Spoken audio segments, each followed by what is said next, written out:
할렐루야. 자, 우리 옆에 분에게 인사합니다. 아픔이 당신을 강하게 할 겁니다.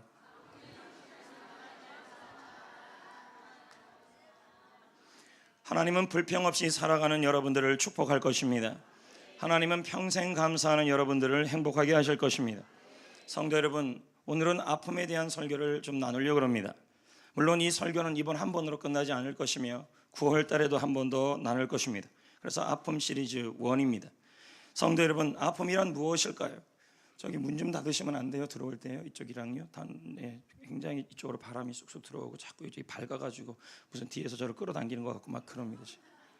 나는 닫았는데 왜 열어놨습니까?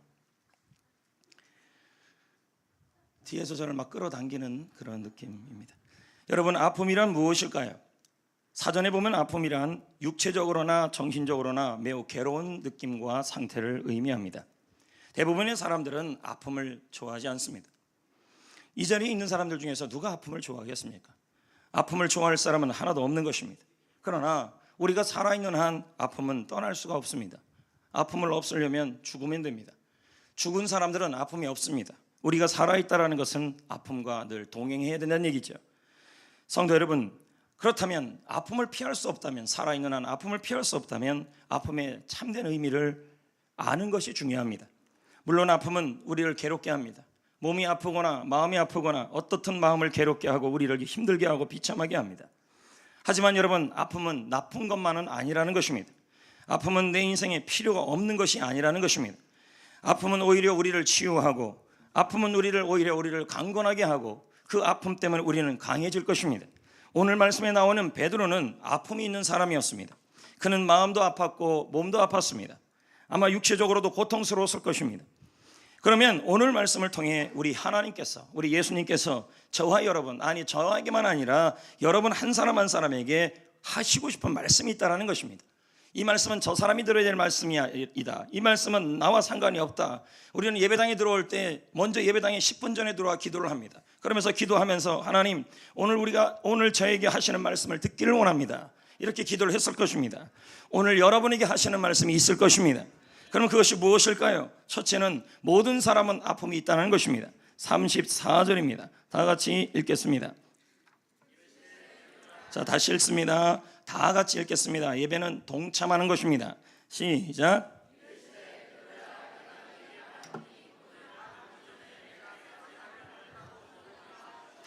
여러분, 베드로는 장차 예수님을 부인할 사람입니다. 실제로 베드로는 예수님을 부인해요, 안 해요? 합니다. 예수님의 마음을 아프게 하고 예수님을 부인했던 사람이 베드로입니다. 이 일로 인해 베드로는 마음이 아팠을 것입니다. 육신은 힘들어졌을 것입니다.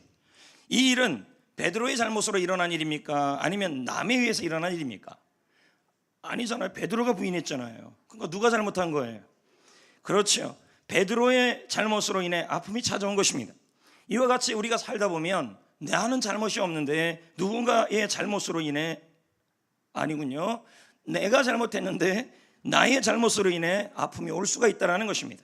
내가 잘못해서 어떨 때는 아픔이 오고 힘든 일이 오고 몸이 아프고 육신이 아프고 마음이 아픈 일들이 생긴다는 것입니다.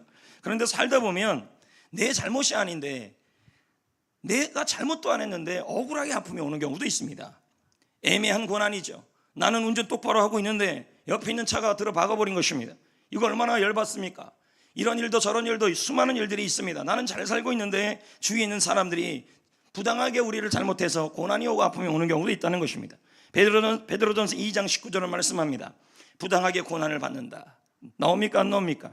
공동번역은 해석합니다. 억울하게 고통을 당한다. 이것은 뭐예요? 내 잘못이 아닌데 억울하게 아픔이 오면 그 아픔은 더 깊어지는 것입니다. 차라리 내가 잘못해서 오는 아픔이라면 그래도 이해는 되는데, 내가 잘못하지 않았는데도 억울하게 아픔이 오면, 몸이 아프고 마음이 아픈 일들이 일어나면 그 아픔은 이루 말할 수 없는 것입니다. 이와 같이 아픔은 내가 잘못해서 오기도 하고 내가 잘못하지 않는데도 오기도 하는 것입니다. 중요한 것은 우리 모두 아픔 속에 살아가고 있다는 것입니다. 오늘 이 자리에 있는 분들 중에서 나는 아픔이 없다는 분이 없을 것입니다. 왜요? 살아있는 한 아픔과 덜어질 수가 없는 것입니다. 아마 한두 가지 아픔은 다 있을 것입니다. 저는 오늘 설교를 준비하면서 이 아픔에 대한 책들을 찾아봤습니다. 근데 많지가 않아요. 아프니까 청춘입니까? 아픈 만큼 성숙합니까? 뭐 이런 책이나 있고. 그러다가 책 한 권을 찾았습니다. 아픔의 심리학이라고. 박성만 교수, 이분이 쓴 책이 또 하나 있습니다. 중년은 아프다. 조만간 중년에 대한 얘기를 또 한번 하려고 했겠지만, 이분이 쓴 책이 한 2권 정도가 있는데, 이 아픔의 심리학에 보면, 아픔의 심리학이라는 책에 보면 사람들이 아파하는 경우가 몇 가지가 나오고 있었습니다. 그것이 무엇이냐? 첫째, 그 책의 내용입니다. 사람이 아파하는 경우가 언제냐? 자식 때문에 아파한다는 겁니다. 내 아이들 때문에. 자식 때문에 아파하는 이유는 다양해요. 자식이 너무 멀리 떠난 겁니다. 같이 살던 자식이 저 멀리 유학을 가거나 원정을 가거나, 원정? 뭐 또 군대 가거나, 또 자녀의 앞길을 부모가 잘 밀어주지 못해서 아파지기는 아픈 마음. 더 마음 아픈 것은 아이가 아플 때입니다. 아이가 병이 들었을 때. 자녀가, 이 책에 보면 참 재밌는 이 심리적 현상이 나타나요. 그게 뭐냐면 아이가 아프단 말이에요. 아이가 자폐증이 걸리거나 불치병이 걸리거나 아니면 병이 걸렸을 때 대부분의 부모들은 이걸 어떻게 생각하냐면 내 아픔으로 여겨요. 근데 이것으로 끝나지 않아요. 문제는 이 아픔을 부모 때문이라고 생각해요. 심리학적으로 그렇다는 거죠. 그러면서 뭐라고 표현하냐면, 이런 부모들이 나타나는 현상이 있는데 죄책감이라는 거예요. 내가 뭐 잘못해서 우리 아이가 이렇게 아프다, 내가 잘못해서 우리 손주가 이렇게 아프다, 내가 잘못해서 우리 가족이 이렇게 아프다, 이런 현상들이 나타난다는 거예요. 제가 그 입장이라도 그럴 것 같아요. 아이들이 아프면, 아니 여러분도 마찬가지예요. 여러분의 아이들이 갑자기 아파지면 내가 뭐 하나님께 잘못한 게 없냐, 다 내가 죄가 많아서 그래 하면서 죄책감을 품을 수가 있다는 겁니다. 그래서 자기 때문에 우리 아이들이 불행해질까 봐 노심초사하는 현상이 나타난다는 것입니다. 이 책에 보면은 하나 엄마가 나오는데, 이 엄마의 아이가 있는데 이 아이가 자폐증이에요. 자폐증이란 말은 말을 잘 못하는 거 아니겠습니까? 이 아이가 하나님께 울부짖어 기도하는 거, 이 엄마가 울부짖어 기도하는 겁니다. 도대체 왜 이런 일이 일어나냐고, 왜 다 이 부모 잘못이라고 하면서 날마다 하는 일은 회개 기도밖에 없어요. 책의 내용이에요. 그러자 하나님의 음성이 들려와요. 마음으로요. 제발 좀 아이 좀 내버려둬라. 너가 그렇게 노심초사 좀 하지 말아라. 이 아이가 아픈 것도 이 아이를 위한 나의 하나님의 뜻이 있단다. 제발 아이 좀 내버려둬라. 엄마가 너무 노심초사했다는 말이에요. 이 말이 들리자 마음에, 그래, 내가 너무 아이를 받고 안달복달 했구나, 내가 너무 죄책감에 빠졌구나. 하나님은 은혜의 하나님이신데 마음에 평안이 오기 시작한 거죠. 여러분, 두 번째 이유도 있어요. 책에 보면은 사별이에요. 사별이라는 말은 먼저 죽음을 맞이한 가족이라는 얘기죠. 사고로 인해 자식을 잃은 부모의 마음 누가 알겠습니까? 그 찢어지는 마음이요. 세월호 사건이 일어난 이후에 그 세월호 어머니 아버님의 그 마음이 하루 일순간에 아픔이 아물어지지 않을 거라고 심리학자들이 얘기를 했어요. 아침에도 제가 신문 잠깐 봤는데, 세월호 화물칸 2층에 아이가 발견되는데 그 아이의 이름이 단원고 2학년 학생 허다현 학생이었다는 거죠. 다행히 그 뼈가 보존 상태가 좋았다는 거예요. 그 말을 듣는데도 찢어지는 겁니다. 그 아이가 거기서 질식했었던 생각하고, 그 아이를 바라보며 가슴에 묻었던 엄마의 마음과 아빠의 마음은 어떻겠냐는 거예요. 그 아픔은 이루 치유가 안 되는 거예요, 여러분. 이것은 정치적인 문제와 별개예요, 여러분. 여러분의 자녀가 그렇게 됐다고 하면 이 마음이 아픔이 안 올까요? 이 트라우마, 이걸 외상적 트라우마라 그래요. 스트레스 장애라 그래요. 이거 웬만해서 치유가 안 됩니다. 여러분, 아버지는 10개월의 임신과 출산의 고통을 몰라요. 저도 아빠고, 여기 지금 대부분 남자분들 다 아빠예요. 애들 좋아하고요. 언제나 아빠들이 좋아하는지 아십니까? 태어나고 들어올 때, 까르르 할 때 그 순간입니다. 1시간만 지나면 막 화가 나기 시작합니다. 이게 아빠들이에요. 근데 엄마는요, 이게 출산의 고통을 느끼는 엄마예요. 10개월 동안요. 그래서 이런 말이 있어요. 아이가 죽으면 엄마는 가슴에 묻어요. 아빠는요, 달라요. 머리에 묻는다 그럽니다. 물론 요즘 들어서 괜히 남자들 중에서 여성 호르몬이 나와서 아빠가 엄마가 되고 엄마가 아빠가 된 분들도 계실 겁니다. 친지나 가족, 부모님을 먼저 보낸 이 아픔, 이건 누구 말할 수 없는 겁니다. 오늘 이 자리에 나의 자식이 먼저 죽거나, 손자가 먼저 죽거나, 나의 가족이 먼저 죽거나, 부모님이 먼저 돌아가신 분들이 있을 것입니다. 이분들 얼마나 마음이 아프겠습니까? 이게 아픔이에요. 하지만 여러분, 성경에 보면요, 죽은 자는 하나님께 맡겨라, 산 자는 살아가야 된다, 이런 말씀이 나옵니다. 여러분, 죽음은 인간 영역 너머의 일입니다. 물론 얼마나 아프겠습니까? 그 엄마를 더 보지 못하고, 그 부모님을 더 보지 못하고, 더 중요한 건 내 손주, 내 자녀.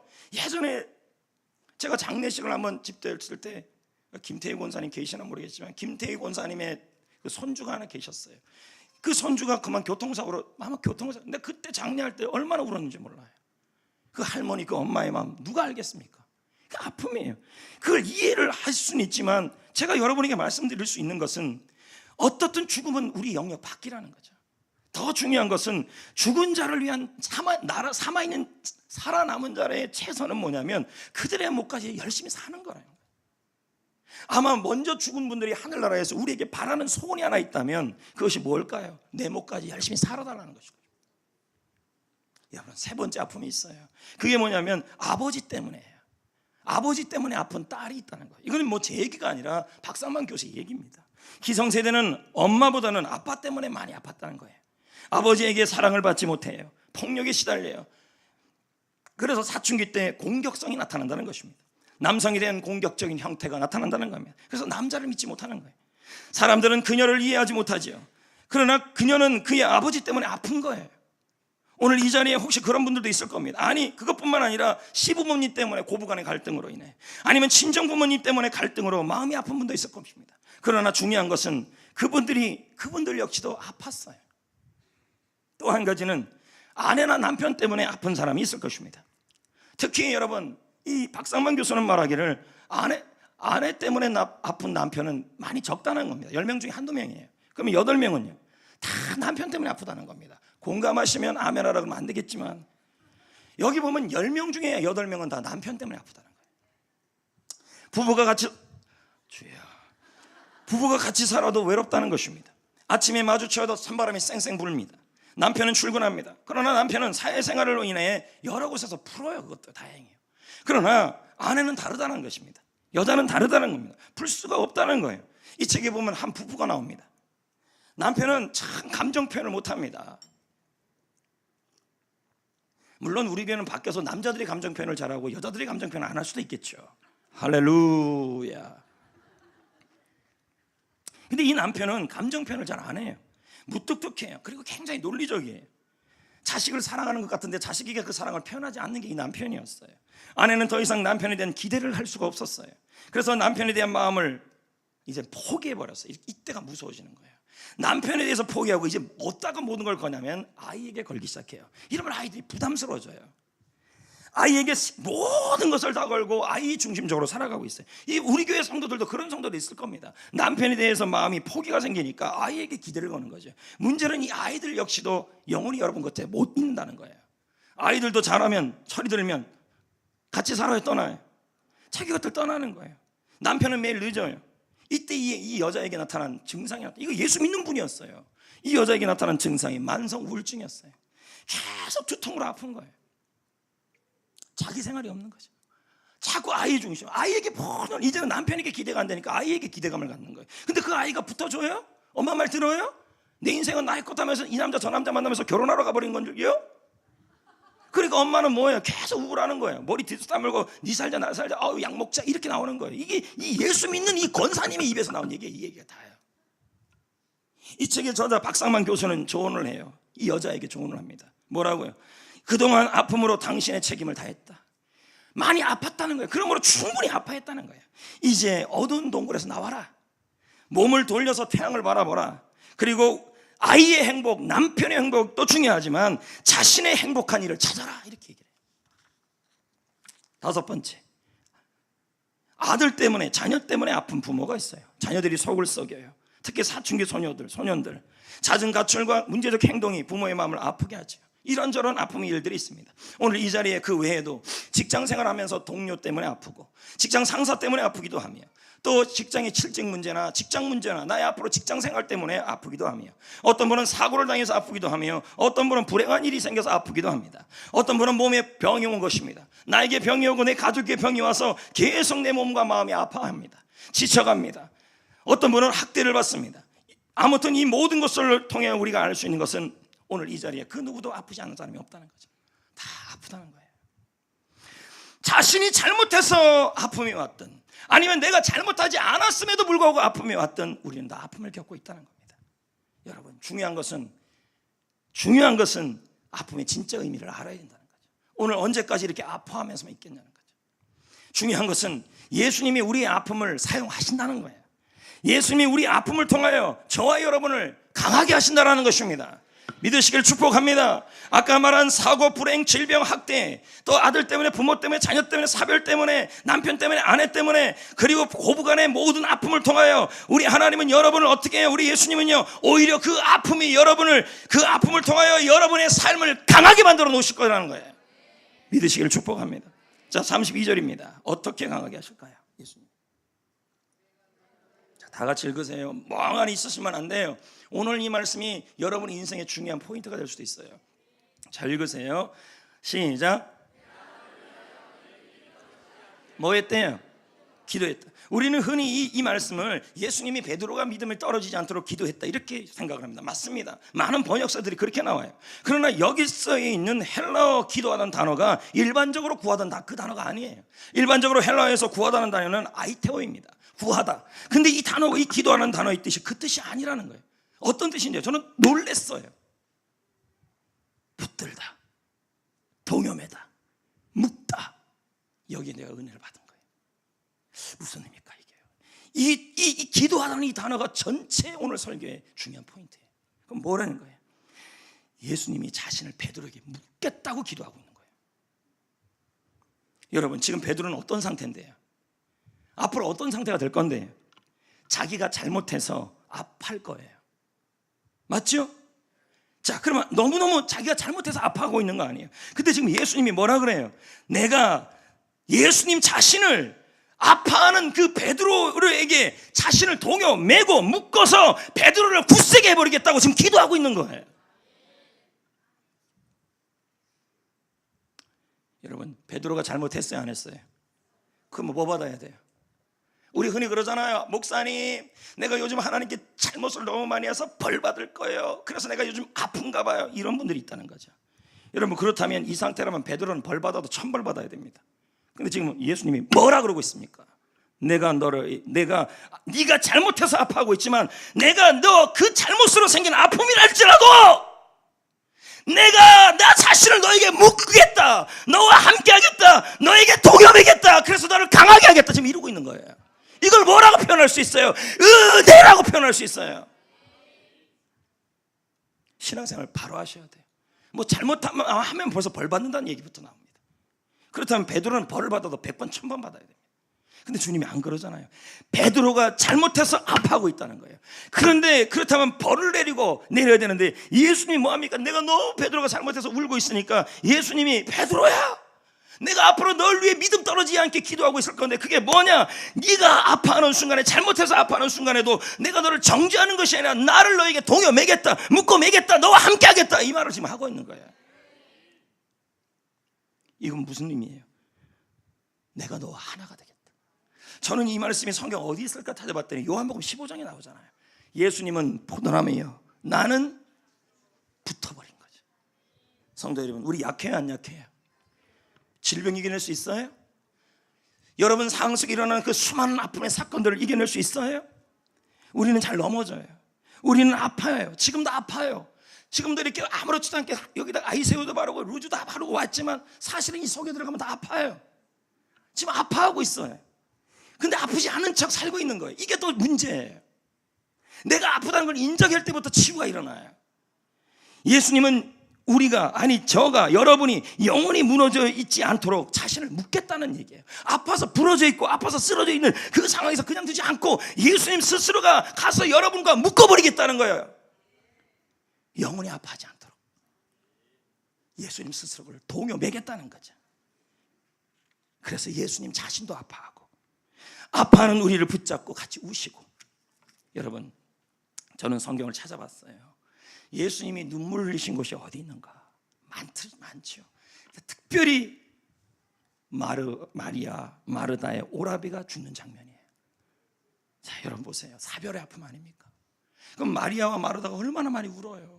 아파요. 이 사람들이 잘못해서 이런 일이 일어났는지, 아니면 병 때문에 이런 일이 일어났는지 어떻게 아픈지는 몰라요. 그러나 먼저 사별한 이후에 마리아와 마르다가 울고 있다는 거죠. 너무 아파하고 있으니까. 예수님이 어떻게 살아가요? 마리아 마르다가 앞으로 나는 어떻게 살아가요? 이러고 있는 상황에 예수님이 그들을 바라보며 울어요. 요한복음 11장 35절 어떻게 말씀하십니까? 예수께서 눈물을 흘리신다. 이 말은 뭘까요? 아파하는 사람과 함께 아파하신다는 말이에요. 우리가 아파할 때 우리보다 더 마음 아파하시는 거예요. 여러분, 갓난 아기가 아파요. 그러면 아이가 막 아프다고 울잖아요. 그래도 그 밤에 끝까지 옆에서 간호하는 사람은 엄마예요. 아빠는요, 자요. 다름없습니다. 100% 그럴 겁니다. 물론 아닌 아빠도 있겠지만 간호원이 아픈 아이가 병 낫게 하려고 여기다 링거를 꼽으려고 그래요. 링게를요. 그러면 아이는 이 꼽을 때 아파요, 안 아파요? 또 아프죠. 근데 아이가 핏줄이 있어요? 잘 보여요? 안 보이잖아요. 그러니까 그 핏줄 찾는다고 또 찌르는 거예요, 여러 번요. 그러면 이걸 누가 봐요? 엄마가 볼 수 있다는 거죠. 그러니까 병원에 가면요, 갓난아이가 링거를 꼽을 때는 엄마가 거기 못 들어오게 해요. 왜요? 엄마가 오열하니까. 참아볼 수 없으니까 야단을 동동 구르며 안타까워하면서 방 밖에서 발을 두드리면 발을 동동 구르면서 안타까워하니까 그 엄마의 심정은요, 송곳을 찌르는 것 같아요. 저는 지금 그걸 예수님을 말하는 거예요. 예수님은 나와 함께 아파하시는 분이에요. 나의 아픔에 자신을 묶으시는 분이에요. 여러분, 뭐가 이렇게 부러지면 아프잖아요. 예? 좀 여기 좀 보고 좀 대답 좀 해주세요. 이게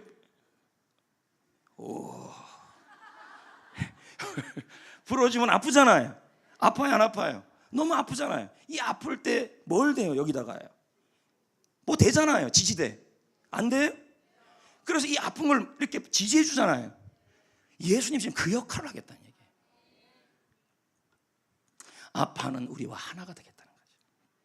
그럼 뭐예요? 나의 아픔이 예수님의 아픔이 돼버려요.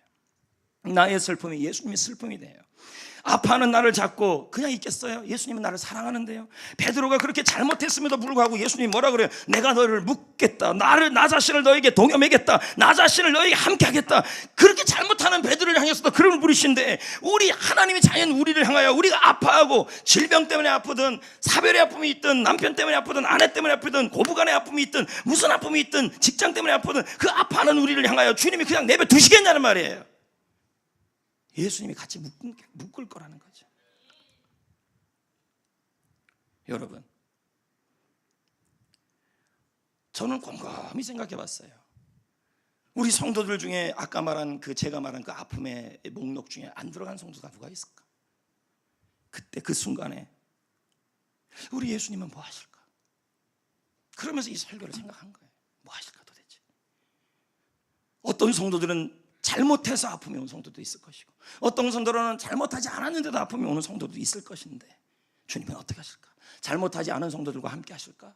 잘못하지 않은 성도들과 함께하는 건 맞는 것이지만, 잘못하는 베드로도 주님은 어떻게 해요? 동요매고 함께하고 아픈 자리와 함께 하시며 같이 우실 것입니다. 왜 그렇게 하실까요? 도대체 아파하는 나와 함께 같이 아파만 하실까요? 예수님이요? 아니요. 이 아파하는 나의 모습, 이 아파하는 마음, 아파하는 나의 육신을 그냥 두지 않을 거라, 함께만 하지 않을 거란 말이에요. 어떻게 해요? 굳세게 할 거예요. 32절 한번 보겠습니다. 굳게 하라. 나와요? 어떻게 해요? 뜻이 뭐예요? 강하게 하다. 뜻이 뭐예요? 견디는 힘이, 고난을 대처하는 능력이, 이게 굳세다는 의미예요. 이게 강하다는 의미예요. 그럼 결국 뭐예요? 예수님은 아픔을 통해 나를 굳세게 하시고, 아픔을 통해 나를 강하게 하시고, 아픔이 지금 당하는 그 아픔들을 통하여 여러분을 고난을 이기는 힘이 강해지는 사람으로 만들어 내실 거란 말이에요. 여러분, 새는 때려요. 새를 때려요. 그러면 새는 아파요, 안 아파요? 아프겠죠. 물론 무생물이지만 상식적으로 우리 의인화로 표현한다면요, 그러면 그 아픔이 새를 강하게 만들잖아요. 수술을 하면 이 째길 때 아파요, 안 아파요? 물론 마취 하니까 덜 아프겠지만 어떤 아파요. 근데 그 아파야 치료가 되는 거 아니에요? 건강해지는 거 아니에요? 여러분, 또 재활이라고 있잖아요. 재활할 때 몸을 움직이면 아파요, 안 아파요? 아파요. 그런데 근육이 강해지는 거예요. 아픔이 강하게 만든다는 거죠. 아픔이 나를 굳세게 한다는 거죠. 왠지 알아요? 예수님이 그 아픔 가운데 여러분과 묶여 있어요. 여러분과 함께 있어요. 예수님 자신을 나에게 동여매요. 오늘 이 시간에 아픈 사람이 있습니까? 몸이 아프든 마음이 아프든 다양한 사건을 통해 아픈 사람이 있습니까? 예수님이 여러분 자신을에게 예수님 자신을 지금 동여매고 있습니다. 그것도 꼭꼭. 그래서 나의 아픔이 예수님의 아픔이 되게 하고, 아파하는 나를 굳세게 하고 강하게 합니다. 여러분, 상담 전문가 중에서 유명한 분이 한 분 계셔요. 그분이 누구냐면 데이빗 시멘스 목사님이에요. 이분이 쓴 책은요, 아주 불멸의 고전이 있습니다. 상한 감정의 치유입니다. 이 책은 좋은 책인데 이 책에 이 데이빗 시멘스 목사님의 간증이 하나가 나오는데, 그게 뭐냐면 그 얘기는 아들이 3살 단 아들이 하나 있어요.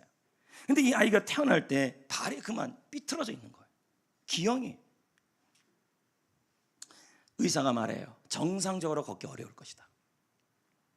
이 말을 목사님이 들어요. 그럼 보세요. 아이의 질병, 아픔, 아이 스스로도 아픔, 병. 근데 의사 선생님이 한 가지 방법을 소개해요. 그게 뭐냐? 매일 아침 저녁으로 30분씩 아이의 발을 붙잡고 묶고 동여매어서 아빠가 손을 대고 땡기래요. 한번 생각해 봅시다. 맞지도 않았는데 아이가 아파해요, 안 아파해요? 울어요, 안 울어요? 아프다고 호소를 할 거라는 거죠. 그걸 실제로 해보니까 목사님이 뭐라 그러냐면, 너무 아이가 아픈 것도 아픈 건데 자기가 더 힘들더라는 거예요. 왜? 그걸 참아 볼 수가 없는 거죠. 아이는 고통을 참지 못하고 비명을 질러요. 눈물을 흘리면서 엉엉 울면서 아빠 싫어, 아빠 미워, 아빠가 왜 이렇게 나에게 아픔을 줘, 난 아빠가 미워. 마치 우리가 그런 거 똑같은 거예요. 아플 때, 아픔이 왔을 때 하나님 싫어, 하나님 미워, 하나님이 도대체 왜 그래? 그러나 아빠의 마음은 메어지는 거죠. 찢어지는 거죠. 아들의 아픔은, 아들이 그렇게 울 때 아빠는 같이 울 거라는 거죠. 아빠는 아들이 아파해도 옆에서 손으로, 너무너무 아파하는데 옆에서 손으로 딱 묶어요. 동여매요. 그리고 그 다리를 잡아요.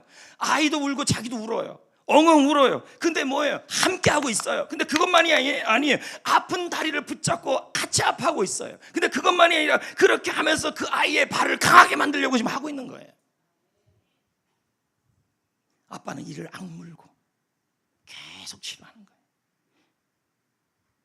아픔을 통해 아들을 건강하게 만들고 싶은 거죠. 여러분, 그걸 10년을 한 거예요.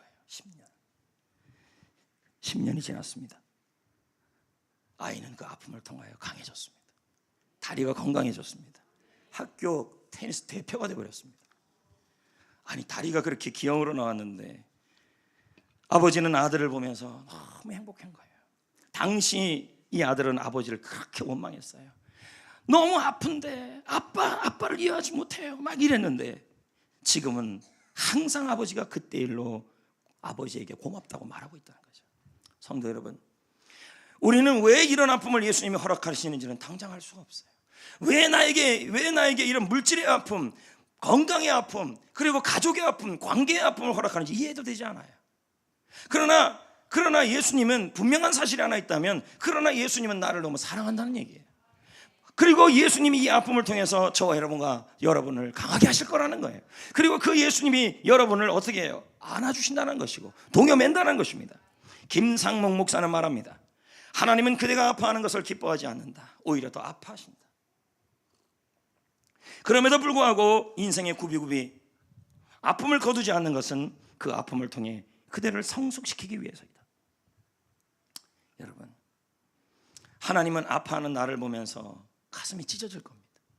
아파해서 우는 여러분을 보면서 같이 엉엉 울 겁니다. 자식 때문에 밤새도록 울고, 남편 때문에 울고, 물질 때문에 울고, 아파서 울고, 몸이 아파서 울고, 너무너무 힘들어서 울고, 돌아간 자식이 생각나서 울고, 먼저 떠난 가족이 생각나서 울고, 가슴이 미어지는 그 외상적 스트레스 장애들이 가슴에 막 부여잡고 있을 때, 그때 주님은 말합니다. 우리는 생각합니다. 내가 죄가 많아서 내 자식을 먼저 보냈지, 내가 죄가 많아서 내가 물질 이 모양이 됐지, 내가 죄가 많아서 이렇게 됐지라고 얘기하는 그 순간에도 예수님은 말하는 것입니다. 내가 너와 그럼에도 불구하고 너에게 동여맬 것이다. 함께 할 것이다. 은혜예요, 은혜. 같이 옆에서 울어요. 위로하고 안아주고. 우리 주님은 어떤 분인데요? 상한 갈대를, 꺼져가는 심지를 꺼지 아니하신 분. 여러분, 그러면 예수님이 아픔을 통해 여러분의 무엇을 강하게 하실까요? 믿음입니다. 자, 볼까요? 고린도전서 16장 13절 시작. 믿음을 굳게 서서. 예수님은 아픔을 통해 지금 여러분이 당하는 갖가지 그 아픔들이 있어요. 왜 나에게 이런 환경을 허락했냐? 왜 나에게 이런 가족을 허락했냐? 이런 남편을 허락했냐? 이런 아내를 허락했냐? 나에게 왜 이런 질병을 허락했냐? 왜 내 아이들은 먼저 하늘나라 갔냐? 왜 이런 물질의 어려움이 있냐? 왜 주위의 사람들은 나를 힘들게 하냐? 이런 아픔들이 있는데 그걸 가지고 어떻게 하시냐는 거예요. 그 아픔 가운데 주님은 나를 동요매시고 나와 함께 하셔서 나를 강하게 만드신다는 말이에요. 어떻게 해요? 뭘요? 나의 믿음이 강해진다는 말이에요. 아멘. 여러분, 발에 물집이 잡히면 아파요, 안 아파요? 아프잖아요. 근데 그 물집을 자꾸 터뜨리면 뭐가 돼요? 뭐가 돼요? 굳은 살이 되잖아요. 저는 발바닥에 굳은 살이 많아요. 이유는 딱 하나예요. 걸음이 이상해요. 걸음이 팔자. 오늘부터 저 걸음을 유심하게 볼 필요 없습니다. 교정 중에 들어갔습니다. 이게 걷는 자세가 좀 이렇게 좀 이상하게 되니까 자꾸 이쪽으로 굳은 살이 배기는 겁니다. 그래서 매일 이걸 잘라내는 그 희열을 느끼고 있습니다. 이 나갈 때 얼마나 기쁜지 아십니까? 근데 그 아픈 부위가 딱딱해져요, 자꾸. 마찬가지입니다. 아픔은 우리 믿음을 굳세게 할 겁니다. 아멘. 또 하나가 있습니다. 인생을 굳세게 만들어요. 자, 볼까요? 시편 119편 5절. 내 길을 어떻게 합니까? 굳게 정해서 굳세게 정해주신다는 말이에요. 내 길은 뭔데? 인생을 말하는 것이죠. 지금은 여러분 갖가지, 아우 나 저 사람만 안 만났으면, 아우 나 이 동료만 안 만났으면, 아우 저 남편만 안 만났으면 내 인생 팔자 폈을 텐데, 이렇게 얘기하지 마시라는 거죠. 하나님은 그 상황과 그 아픔을 통하여 여러분의 인생을 굳세게 하고 여러분의 믿음을 강건하게 해주신다는 말입니다. 할렐루야. 쇳덩어리는요 그냥 대충 사용할 거라면 몇 번 두드리면 돼요. 그러나 명품을 만들려면요 많이 두드려야 돼요.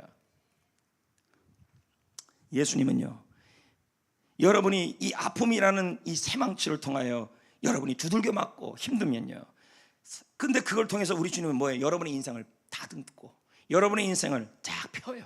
그래서 새 사람이 되고 새 인생이 되게 만들어준다는 거예요. 조엘 오스틴 목사는 말합니다. 하나님께서, 읽어볼까요? 시작. 그 짜증스러운 상황에 두시는 이유가 다 있다는 거예요. 지금 여러분의 이 상황, 어떤 상황이냐? 자식이 멀리 가 있고, 자식이 먼저 하늘나라 가고, 아니면 자식 때문에 힘들고, 자식들이 말을 안 듣고, 말한 대로 안 듣고 멋대로 살아가고, 또 물질이 어려움이 겪고, 갖가지 내 몸이 아프고, 이런 짜증스러운 상황에 두신 이유가 있다는 거예요. 그것은 우리를 괴롭히려는 게 아니라는 거죠. 그럼 뭔데요? 우리를 단련시키기 위해서입니다. 더 강하고 더 순수한 정금이 되게 하기 위해서다. 여러분 믿으시기를 축복합니다. 할렐루야. 여러분 그 아픔을 통하여 여러분의 믿음이 강해질 겁니다. 그 아픔을 통하여 여러분의 인생이 건강해지고 강건해질 것입니다. 새롭게 새 사람으로 하나님이 귀하게 쓰는 사람은 될 거라는 거예요. 그래서 왜 예수님은 나를 그렇게 강하게 하시냐는 거예요. 아픔을 통해. 왜 그 사람을 만나게 하고, 왜 그 환경에 처해서 나를 이렇게 강하게 하냐는 거죠. 이유는 간단해요. 32절에 나와요. 내 형제를 뭐 하라고요? 힘이 되고 지지하라. 결국 뭡니까? 다른 사람에게 힘이 되는 사람이 되게 하기 위해서 날 강하게 하는 거예요. 내 믿음이 약하고 내 인생이 약하면 어떻게 다른 사람을 지지해 줄 수 있습니까? 어떻게 다른 사람을 세우고 어떻게 다른 사람을 일으켜 세울 수 있습니까? 우리 주님은 나를 강하게, 믿음도 강하고 인생도 강하게 만들어서 다른 사람을 세우는 사람으로 만들기 위해서라는 거예요. 그래서 아픔이 사명이에요. 김양재 목사가 말합니다. 우리가 당하는 환난, 또 다른 환난을 당하는 자를 위로하기 위해서 나에게 전공, 선택이 필수예요. 필수 과목으로 주신 것이 있다. 그게 뭔데? 아픔이에요. 박상만 교수의 아픔의 심리학에 보면 아픔이 오는 것들이 많다는 거예요. 근데 그게 섹션이 이렇게 굵어요. 그걸 다 설명하면 여러분 너무 많았는데 딱 세 가지예요. 딱 첫째가 뭐냐면 아픔을 겪고 오는 게 있는데 아픔 이후에는 잠재력이 개발된대요. 두 번째는 뭐냐면 다른 차원의 삶이 보인대요. 그전에는 이것밖에 안 보이는데 아픔 이후에는 넓게 보인다는 거죠. 그리고 그 다음에 뭐냐면 소명이 재인식된다는 거예요. 다른 사람을 살기 위한 마음이 생긴다는 거죠. 여러분 욥이 아팠어요, 안 아팠어요? 몸이 아팠죠? 몸도 아팠잖아요. 그러면요, 가족은요? 가족을 잃었잖아요. 특히요, 자녀를 먼저 하늘나라로 보냈잖아요. 아픈 사람이에요. 더불어서요, 누구 때문에 욥이 괴로웠어요? 아내입니다, 아내. 세계 3대 악처 중에 하나, 나폴레옹의 부인, 소크라테스의 부인, 욥의 부인. 제 얘기입니다. 얼마나 악처 중에 이런 악처가 있습니까? 그러니까 소크라테스가 이런 얘기까지 하잖아요. 내가 철학을 할 수 있었던 것은 내 아내 그 못된 나나 크산 테펜가, 그 이름도 굉장하잖아요. 크산 페텐가. 그 여자 때문이다. 그 악한 부인이 있었기 때문에 내가 철학을 할 수 있었다는 거예요. 그래도 싫잖아요, 그런 여자는요. 하여튼 아팠대요. 하지만 욥이 뭐라고 고백합니까? 욥기 23장 10절에 내가 가는 길을 그가 아신다. 뭘 안다는 게, 이 아픔 때문에 내가 단련된다, 정금이 된다, 순금이 된다는 거죠. 결국 욥은요, 그 아픔 때문에 어떻게 됩니까? 그 아픔 때문에 단련이 돼요. 믿음이. 그리고요, 인생이 강건해져요. 그런 다음에 나중에 욥기 40장에 가보세요. 욥은 그의 친구를 위해서 기도해 주는 사람이 돼요. 다른 사람을 세우는 사람이 돼요. 아멘. 저는 제 인생에도 정말 아픈 적이 한 번 있었어요. 몸이. 한 번 제가 말씀드렸지 어떤지 모르겠지만 말씀드린 것 같아요. 저는 결핵에 걸린 적이 있었어요. 그래서 폐병에 걸렸죠. 그래서 몸무게가 40kg도 안 나갔어요. 이건 한상적 몸무게 아닙니까? 40kg. 네. 그냥 온몸이 빼짝 마른 거예요. 지금은 이렇게 통통하니 얼마나 보기 좋습니까? 저는 이 아픔을 당할 때 세상이 그렇게 원망스럽더라고요. 그리고 이때가 언젠데요? 신대원 2년을 졸업하고 3학년 졸업하기 전에 아팠기 때문에 그 이후에 2년을 아파 있었어요. 그리고 사역도 못했고 그냥 아파하고만 있었어요. 아무것도 못하고 있었죠. 밥을 못 먹었어요. 왜요? 먹고 삼키면 여기서 다 올라왔어요. 이게 아팠어요. 여기가요. 너무 위가 아파요. 그러니까 밤마다 자는데도 잠을 못 잤어요. 이유는 딱 하나예요. 통증이 너무 심했어요. 온몸이 아픈 거예요. 잠을 잘 수 없습니다. 그때 울면서 제가 하나님께 얼마나 많이 기도했는지 몰라요. 그 붙잡고 혼자서 제발 살려달라고, 너무 아프다고. 그러면서 제가 잊지 못하는 기도 두 마디가 있어요. 그게 뭐냐면 찬양을 너무 부르고 싶어요. 하나님, 설교를 너무 하고 싶어요. 이게 무슨 말이냐면 제가 그때는 사역을 안 하고 있으니까 찬양을 참 좋아하는데, 찬양을 앞에서 제 말은 찬양 혼자라도 부를 수 있어요. 근데 앞에서 성도들과 부르고 싶었던 거예요. 둘째는 뭐냐면 성도들 앞에서 설교를 너무 하고 싶었던 거예요. 근데 아프니까 그걸 못하니까 제발 찬양 한번 부르게 해달라고, 제발 설교 한번 하고 싶다고 그렇게 울면서 기도했던 기억이 있어요. 그때 하나님이 이런 마음이 드는 거예요. 내가 잘못해서 이런가? 뭐가 이렇게 그런가? 막 베레베레 생각이. 근데 지금 오늘 설교 이런 이 깨달음이 그때 있었다면 제가 덜 힘들었을 것 같아요. 내가 잘못하든 안 하든 내가 아플 때는 주님이 떨어져 있는 것이 아니라 나와 동여매고 있다는 걸 내가 그때는 이 말씀을 확실히 알지 못했다는 거예요. 내가 잘못하면 하나님이 싫어할 줄 알았어요. 근데 오늘 아니잖아요. 베드로가 잘못하잖아요. 잘못할 거잖아요. 근데 주님이 뭐라 그래요? 내가 너를 위해 믿음이 떨어지지 않게 기도하겠다. 이 말은 뭘까요? 너의 믿음이 강건해지게, 너의 인생이 건강해지기 위해서, 강해지기 위해서 나 자신이 너와 동여매겠다, 이 말이에요. 은혜예요, 은혜. 그때 나보다 더 아파하신 분이 주님이었을 것 같아요. 저는 그때 생각했어요. 왜 나에게 이런 아픔이 오는가? 근데 이 말씀 그대로예요. 내 믿음이 강해야죠. 내 인생이 강건해야죠. 그래야 내가 믿음도 약하고 그리고 인생도 힘이 없는데 어떻게 다른 사람을 세울 수 있겠습니까? 그러니까 주의 종을 강하게 하기 위해서, 믿음도 강하고 그리고 인생도 강건하게 하기 위해서, 그래야만 다른 사람을 지지하고 다른 사람이 힘이 될 수 있으니까 나를 세운 거예요. 그 아픔을 통해서요. 이제는 알겠더라는 거죠. 지금은 제가 생명 살리는 이 영혼구원 사역을 하고 있잖아요. 제 믿음이 있어, 믿음을 하나님이 이 아픔을 통해 세웠기 때문에. 김상건 목사는 말합니다. 아픔, 하나님이 당신을 사랑하는 증거다. 지금 여러분은 어떤 이유 때문에 아픔을 겪고 있습니까? 자녀를 먼저 보냈습니까? 자녀로 인해 눈물이 납니까? 가족과 남편, 아내와 사별을 했습니까? 아니면 남편 때문에 아픕니까? 가족 때문에 아픕니까? 부모님 때문에 아픕니까? 몸이 질병으로 너무 아픕니까? 실은의 아픔이 있습니까? 직장의 동료와 상사가 여러분 아프게 합니까? 이것이 내 잘못 때문인 것 같습니까? 그래서 신앙이 더욱더 다운됩니까? 오늘 여러분 자유함을 느끼세요. 위로를 받으세요. 나의 예수님은 은혜의 예수님이신 것입니다. 나의 예수님은 여러분이 아플수록 힘들수록 더 귀히 여기시고, 아니요, 그 예수님은 나의 포도나무요 나는 가지이고, 오히려 내가 아프면 아플수록, 내가 부러지면 부러질수록, 내가 쓰러지면 쓰러질수록, 아니 내가 잘못해서 팔이 부러지면 부러질수록, 마음이 부러져도 나의 지지대가 되시고 더욱더 나를 동여매시고 나보다 더 눈물 흘리시고, 나보다 내가 아파 울고 밤늦게 혼자 울고 있을 때 누구보다도 더 가슴 찢어하면서 나를 위로하시는 분이십니다. 그분이 위로하면서 말씀합니다. 많이 아픈가? 많이 아프니? 많이 아프니? 내가 너와 함께하고 있다. 이 아픔 때문에 너는 죽지 않을 거다. 내가 너를 얼마나 사랑하는지 아느냐? 네가 잘했냐 잘못했냐는 나에게 아무것도 중요치 않다. 네가 내 사랑하는 사람이기 때문에. 이 아픔으로 인해 너의 믿음이 강해질 거다. 이 아픔으로 인해 너의 인생이 새로워질 거다. 너는 다른 사람을 굳세게 하는 사람이 될 거다. 너는 일어서는 사람이 될 거다. 내가 너의 아픔을 씻어줄 거다. 아마 이렇게 말씀하실 거라는 거죠. 저는 오늘 설교 말씀을 준비하면서 참 이 찬양을 같이 부르고 싶었습니다. 너의 눈물을 닦아주리라. 이 찬양이야. 함께 불러볼 건데요. 이 찬양은 제가 부르지만 원래는 이 내용 자체를 보면 하나님이 부르는 것처럼 보여요.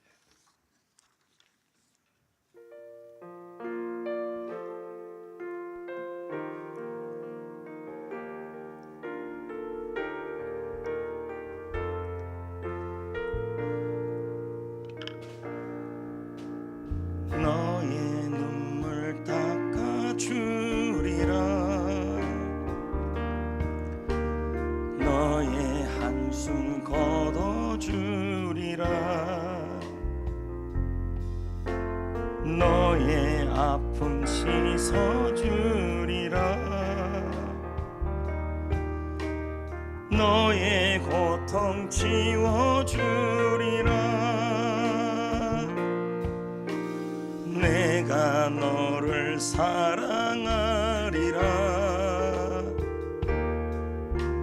내가 너를 도와주리라. 내가 너를 위로하리라. 내가 너와 함께하리라.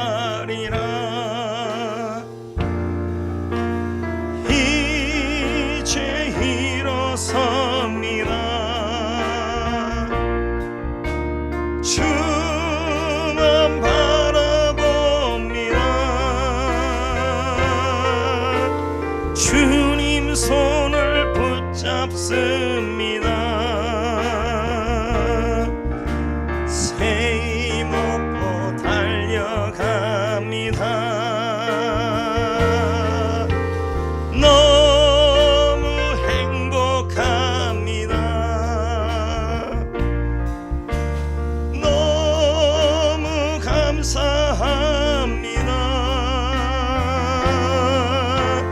모든 것이 은혜입니다. 주님께서 하셨습니다.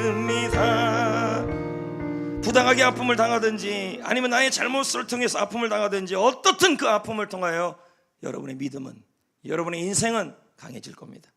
그리고 다른 사람을 세우라고 그렇게 하시는 거예요. 아프잖아요, 베드로가. 근데 베드로가 어떻게 하라고요? 돌이키라는 얘기예요. 그럼 뭘요?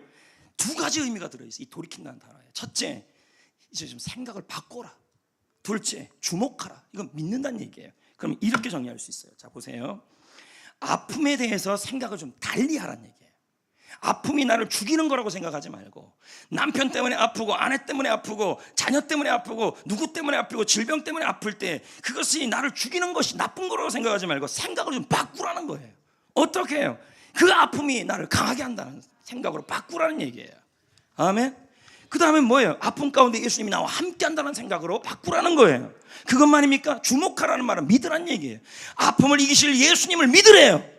아픔을 통해 나를 강하게 하실 예수님을 믿어보래요. 이게 뭔데요? 김상광 목사는 이걸 아픔을 살아간다는 표현을 쓰고 있어요. 자, 그는 말합니다. 읽어보겠습니다. 그대에게 아픔이 있다면 잘 가고 있는 것이다. 아픔이 없다면 우리는 결국, 그럼 여러분 안 아픈 건 뭐예요? 지금 공동묘지에 있어야 된다는 얘기죠.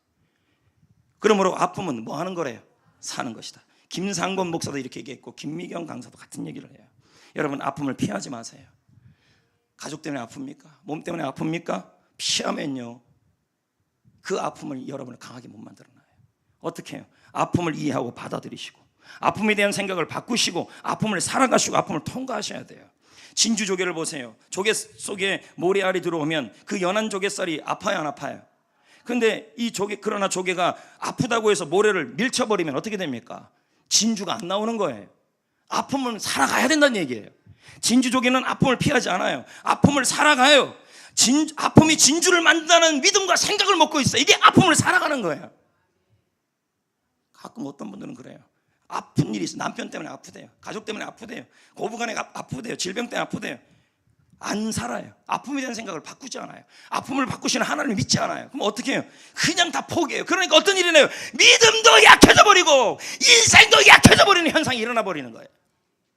살아가야 돼요. 김미경 씨의 책에 보면요, 참 재밌는 이야기가 나와요. 물론 살면서 우리는 불행이든 아픔이든 다 겪어요. 근데 한번 보세요. 진짜 아프게 하는 건 아픔 자체가 아니라는 거예요. 자, 나무가 하나 있어요. 바람이 불어요. 부러져요. 부러지죠? 그럼 나무는 아파요, 안 아파요?